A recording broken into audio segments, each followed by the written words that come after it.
If you haven't been following along on our channel for the past couple of months, this is our leisure travel van's Unity 24 MBL. If you are only here to see the never before seen feature, jump ahead to the 928 mark. And now, back to the tour.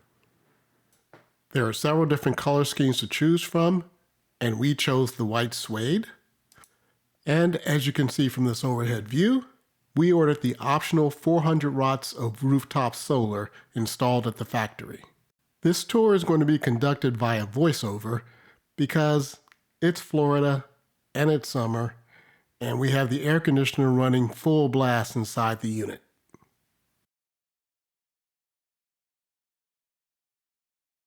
We will start with the passenger side front storage area. Since we didn't get the optional outside entertainment center, that area becomes a shallow cabinet. I will include a link to all the true storage dimensions in the description below. Leisure Travel Van has installed 2 hooks and some cargo netting, and in this area we store a camp mat, a camping blanket, and our Starlink cable. Underneath the entertainment area, we have 2 storage boxes. The far left area is inaccessible because that's where the inverter is installed, but in the next area we store compact chairs and of course the diesel exhaust fluid. In the front storage compartment, we store our water accessories, water filter, and water hoses. On the driver's side, to the rear of the entrance doors, there are 2 storage lockers. The first locker contains the optional Onan 3600 watt propane generator. And then in the second, we store a small toolbox and a pump for the inflatable tent house. The driver's side front storage lockers sit underneath the slide and are pretty much inaccessible when the slide is out. In the front locker, we store the grill, a cooler, and accessories for the inflatable screen house. And the second locker on this side stores the inflatable screen house. On the driver's side rear, we have the large vertical storage unit and the wet bay. In the wet bay, you have the typical connection and selectors, winterizer valve, water fill selector, fresh water connection, and connection for an external hose. In addition, we have a switch to the water pump, the propane shutoff switch, the macerator switch, cable connections, the propane shutoff valve, and the black tank flush connector. One of the minor negatives about the coach is that while you can turn on the water pump from inside, you can't turn on and off the propane switch.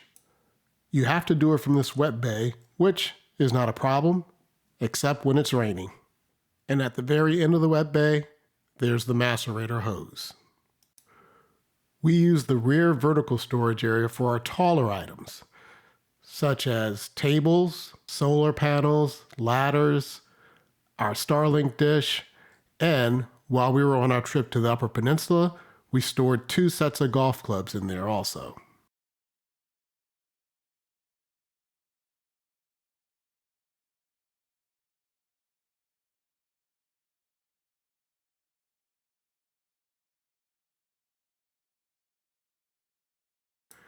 As we come into the coach from the entry door, we have a shoe cubby, some shelves, and hooks. The galley area is small but serviceable. In here we have a 2-burner Dometic cooktop. And behind the cooktop there's a little cubby hole where we store our toaster, Janetta's milk frother, and the extra filters for the unit. To the rear of the sink, there is another little cubby, and this is where Janetta stores her dishwashing supplies. There's a sink with a cover, and the sink is actually quite large for an RV of this size. However, we do wish that the faucet was a pull-out sprayer type. Above the sink, there's a small spice rack, a hook, and a paper towel holder. Below the sink, there's a 3-gallon trash can. However, the rest of the area is taken up by shutoff valves for plumbing and the hot water heater and furnace. The pull-out pantry is very large and stores a lot of the non-perishable items that we use for cooking. The top drawer is used for cutlery and cooking utensils. The middle drawer is used for cooking accessories. And the bottom drawer stores our cutting board, pots and pans, and a supplemental induction cooktop. In the cupboards above the sink, we store our dishware and glassware. And this area would normally hold our breakfast cereals and our breads. On the other side of the gallery, we have the 12-volt refrigerator and the microwave convection oven. The refrigerator is small and it really holds a lot of food. The only drawback is that the door will only fit a half gallon of milk. And we make good use of the freezer with ice cream, bacon, butter, and stone ground old-fashioned grits. The microwave works well, but we never got to try out the convection oven. This side of the unit also has my personal storage area, where there is a large cabinet and 2 drawers. I took out the hanging clothes bar and the shelves, and I just use this as a storage area for tall camera equipment and our supplemental EcoFlow battery. The top drawer in this area is rather shallow, so that's where I store my iPad, my computer, associated cables, headphones, etc. The next drawer is long and deep, and I can store a whole week's worth of clothes in there. The area under there looks like a drawer, but it's really just a closet for the fuse panel. And here's a second negative. When I put off the top drawer, there's a lot of resistance in the soft close mechanism. But the second drawer has hardly any resistance at all. Because there's no resistance, this drawer did fly open as we were going down the road. So from that point on, we just Velcroed the drawers together. In the rear of the RV, there's a large bathroom, at least for this size of an RV. Jeanette installed this lightweight rack to sit above the macerating toilet that grinds solids when you flush. There are firefly controls for fans and lights, and also push-button flush controls. There is a large shower with a skylight,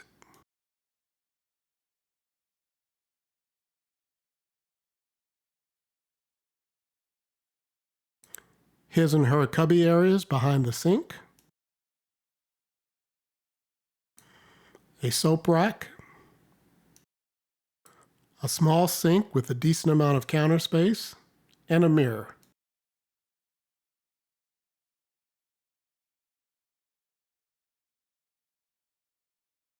There is storage space under the sink, which Janetta uses for cleaning supplies, but also tucked back there is the whole house water filter. And this is Janetta's wardrobe area.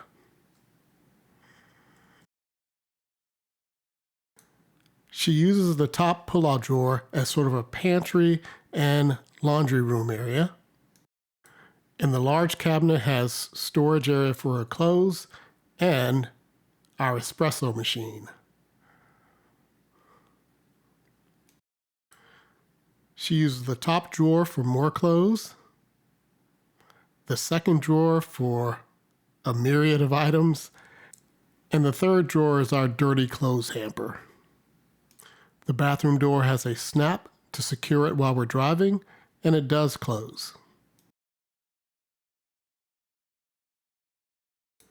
If you've watched any of the Leisure Travel Van videos, you know that there's a lever, pops up a 40-inch smart TV.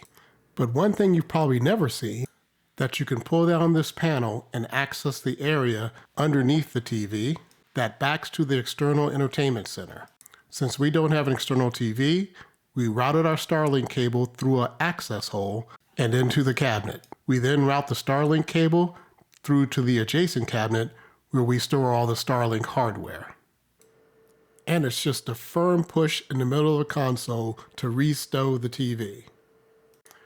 There are cabinets above the TV where we store Janetta's BiPAP machine and our Instapot and 2-slice waffle maker. And of course, nothing's better than watching TV in a recliner.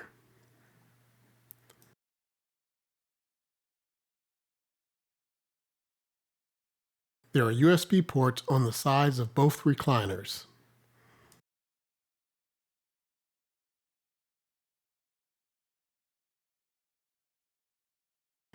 Above the cab, there is more storage space. To the left is a deep cubby where we normally store a 12-pack of soda. In the middle, there's a large deep cabinet where you can opt for a safe. We did not, and we use that for more camera equipment. And on the right, we have a cubby where we keep our jump starter kit and mesh panels for the driver and passenger side windows.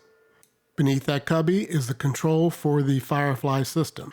With the Firefly system, you can monitor power, control the lights, control the heating and air conditioning, and you can connect to it using an app on your iPhone or Android phone. I'm going to show you the operation of the Murphy bed in real time. To prep for bed, the first thing we do is lower the dining room table.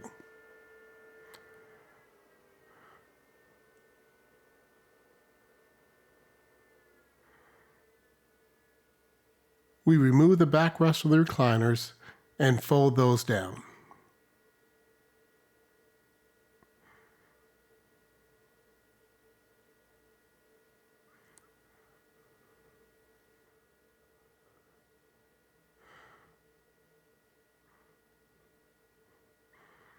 We take our pillows and throw those on the front seat.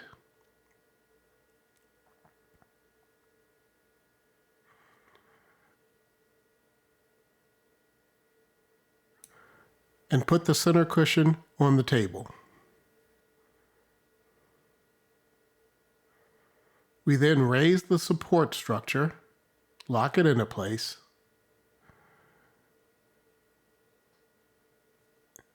and then unlock the bed latches. Sometimes they take a little jiggle.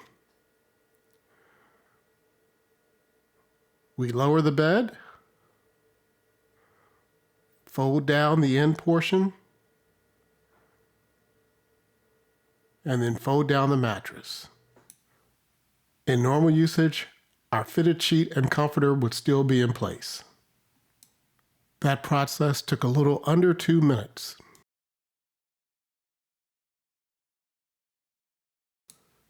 In the morning, we reverse the process.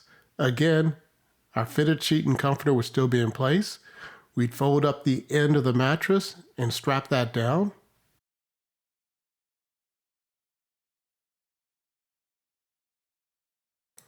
Fold up the end portion of the bed frame, and then tilt the Murphy bed into place. It is counterbalanced with a piston, so it's very easy. And here I made a mistake. I should have locked the frame into place before lowering that portion. So now I twist the locks on both sides.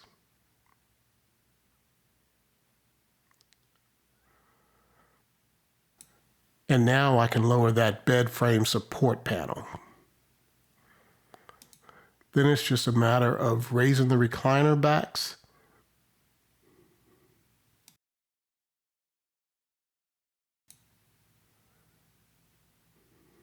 putting the seat backs in place,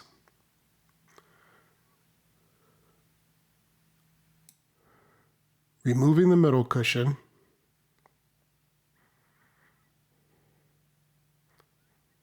and then raising the dining room table.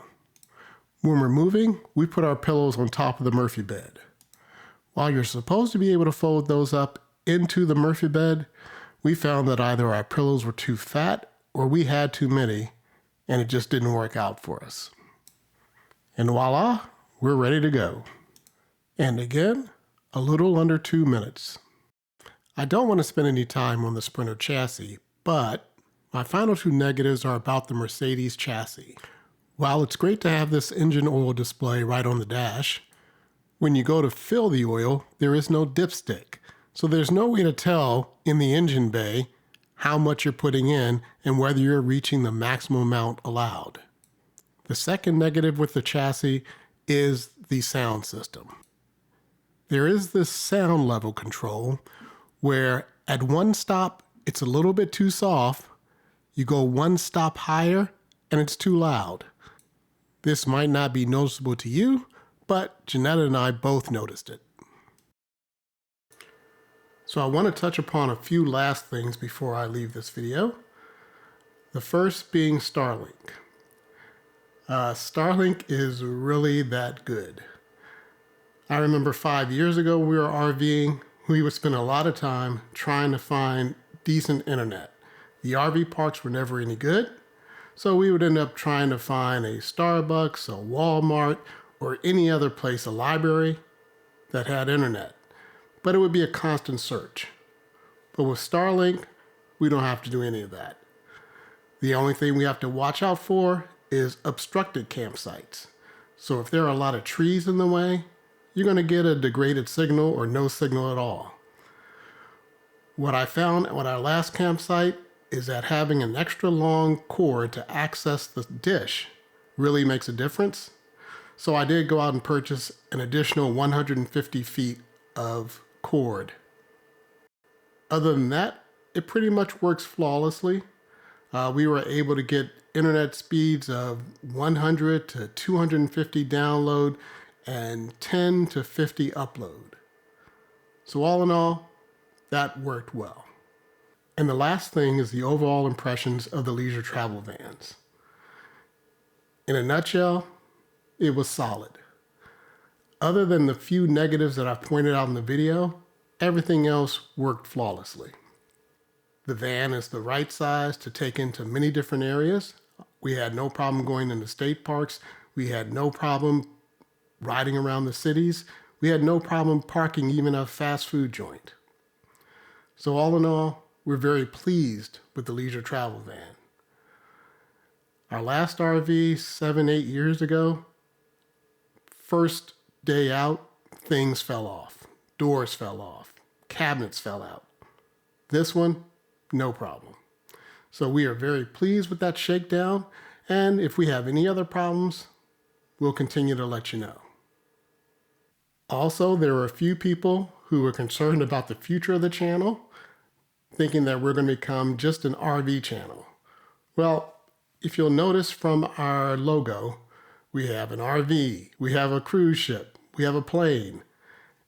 The RV is just another tool in our travel arsenal.